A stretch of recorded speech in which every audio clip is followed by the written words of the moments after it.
When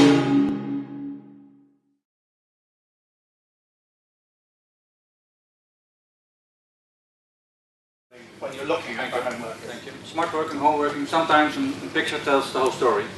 And this is one of the problems, of course, which we are facing nowadays looking at the traffic.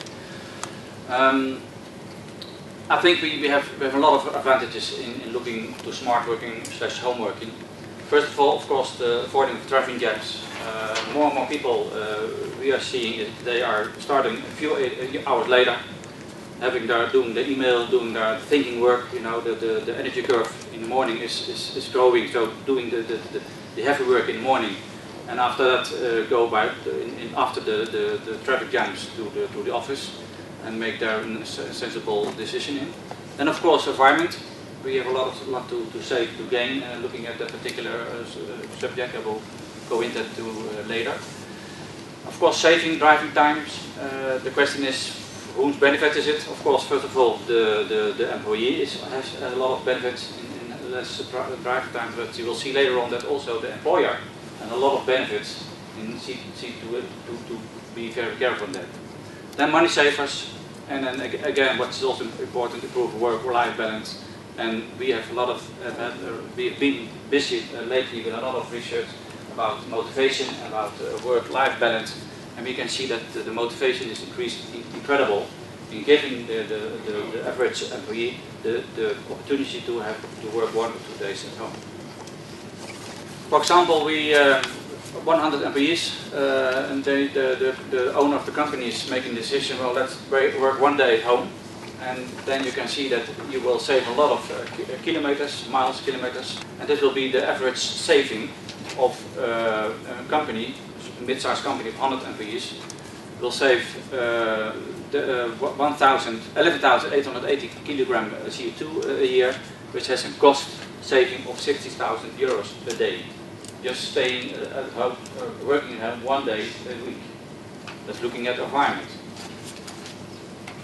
Then, looking at the cost, the average cost of a workstation on the continental and in the UK is between the 17,000 and 27,000 a year. I told you earlier that approximately 50% of all workplaces are empty during the day. So you can see there's a lot of save here making in doing the homeworking. And the reason we show this particular figures is that we, as a health and safety company, a company was building equipment for health and safety. We often meet people who said, "Well, I love it, it's a nice idea, but we don't have any money for it." If the cards are shaken properly, and you look at the savings that are made, and then the investment of helping somebody out at home, for example, a chair, Guy, what's the cost of an average chair?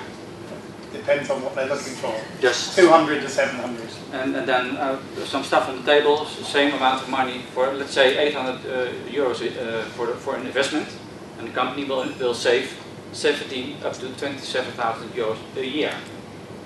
We tend to write down our goods in 5 years, so there's a huge amount of saving. Then we have had some research done in Holland. And it was the University of Tilburg. Peter Versluis is doing the research that was amongst 70,000 high educated people working 1 or 2 days at home. 70% said, yeah, I have a higher concentration at home. And, well, I'm doing it already for several years, and my opinion is my productivity is 3 times higher than when I'm doing a day at the office. And yes, indeed, there is some distraction during the day, but I think that's okay. Have a cup of coffee, have a walk with the dog, because you will see later on that the productivity is much higher. And 8% of the people who are doing this particular research are saying that the big improvement of the work-life balance. This is some research was done by IBM. Almost 25,000 employees have given their opinion, and the result of this particular study is very. I always use to people who are a little bit afraid. Okay, let's do the homework. Let's do the homework. I will give you the opportunity to work 1 day at home, but then there's a big doubt if they're really going to do the job. You know, there's a lot of distrust in if they're doing the job. This particular study has given result that the average productivity is 75% higher than in the EBM office. Almost ridiculous. People are working almost 1.5 days extra in hours. It's almost dangerous, and the risk, of course, the danger in that particular issue, because people have to stop on a certain moment. This is also the danger in the work-life balance, that the people are working at home. What moment are you closing off your computer? And you have to talk about it. But this particular research tells a story that you don't have to be afraid to give people the trust in working 1 or 2 days at home, because they will do a lot more work.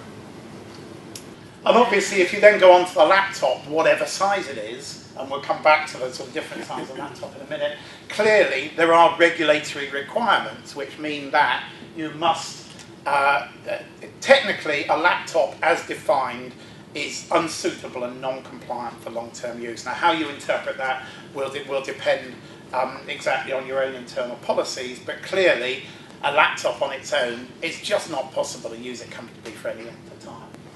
And then further research, and this is where it starts to get really interesting if you go to the next stage.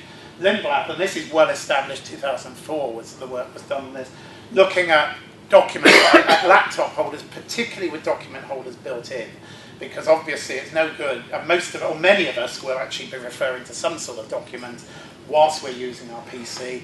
And the significant thing is a lot of organisations are now tending to issue laptops as default. So even if people are in a role which historically a laptop would have been inappropriate, organisations are now saying, well, we might as well issue laptops, because further down the line, even if we aren't looking at it now, it's very likely we will be doing some sort of smart working rollout, and therefore if everybody's already got laptops, that will be part of the issue already addressed, so the capital cost will have been, on the computer use, will have been addressed. So by raising the screen, effectively emulating something like what you would try to do with a normal desktop in the office, has a dramatic impact on computer use. And in general, looking at the whole market of computers, the new computers are bought by companies.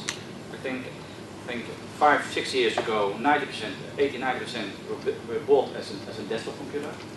Now 5-6 years later, it is vice versa. It is 89% laptop and only 10-20% desktop. So the problem is growing each year more, losing productivity and issues.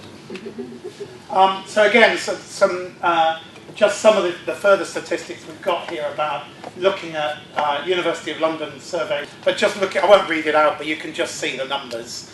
We think a 13-inch screen is too small to be using for any length of time within any working environment. So we would say probably a docking station and a separate screen, or some alternative that would give you for long periods of use, office type environments, a separate screen.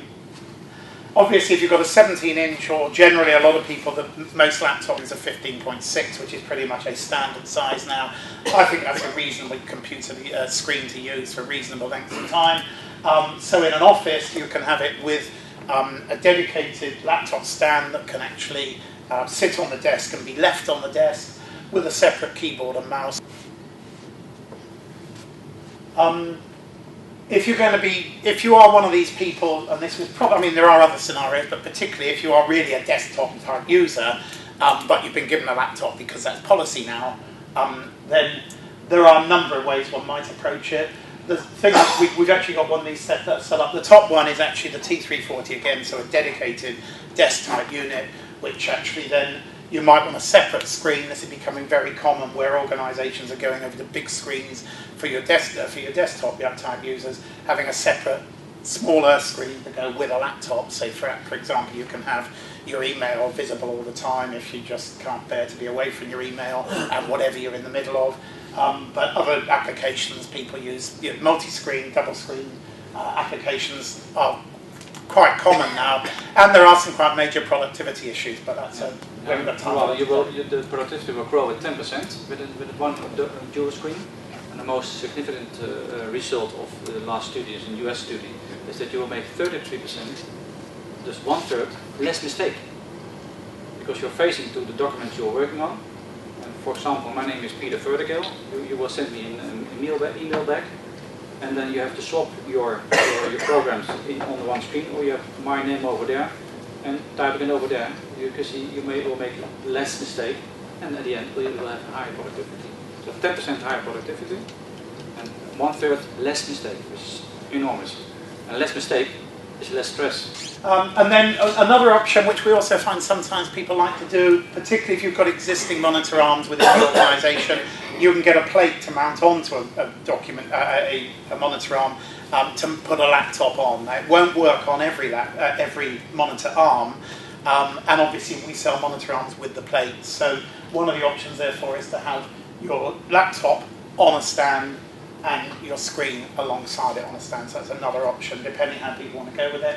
And then the final thing, really, the iPad or the tablet or whatever they are, what we're just saying about that is it does improve the ergonomics, but is anybody ever going to do it? I doubt it very much. So we've still got the one sample I've been showing people because it is cool, but I'm not quite sure why you want it. But it's really to illustrate that we're all trying, the whole industry is trying to address the iPad issues.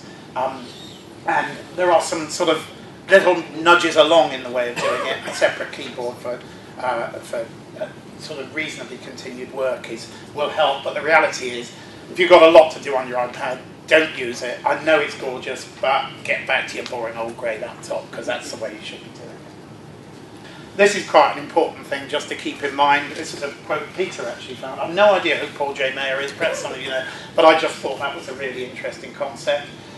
See you shortly.